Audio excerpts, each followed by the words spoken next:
Bharat Japan की दोस्ती रंग दिखाने लगी है।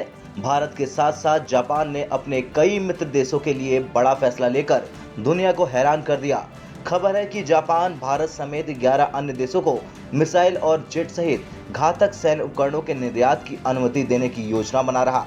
ये जानकारी प्रधानमंत्री नरेंद्र मोदी और उनके समकक्ष जापानी पीएम फुमियो किशिदा के क्वाड लीडर समिट के दौरान एक बैठक के बाद आया, जिसमें दोनों नेताओं ने रक्षा निर्माण सहित द्विपक्षीय सुरक्षा और रक्षा सहयोग बढ़ाने पर सहमति जताई थी। ये जापान का ऐसा कदम होने जा रहा जो नई दिल्ली और टोक्यो द्वारा रक्षा निर्माण में सहयोग करने के प्रयासों को और बढ़ावा देगा।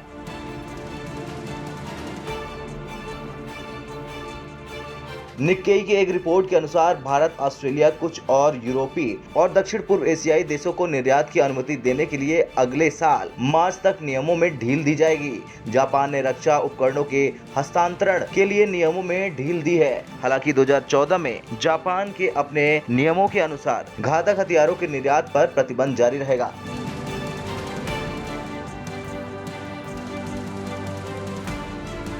2014 के सिद्धांत के अनुसार जापान के साथ संयुक्त रूप से हथियार विकसित नहीं करने वाले देशों को रक्षा निर्यात, बचाव, परिवहन, चेतावनी, निगरानी और माइन स्वीपिंग मिशन के लिए उपकरणों तक सीमित रखा गया है। रक्षा निर्यात पर नए नियम आर्थिक और वित्तीय प्रबंधन और सुधार पर जापान सरकार की नीति का हिस्सा है, जिसे जून महीने में अंतरिम रूप दिया जाएगा। इस साल के अंत तक जापान की राष्ट्रीय सुरक्षा रणनीति तैयार होने के बाद रक्षा निर्यात के सिद्धांत को संशोधित किया जाएगा।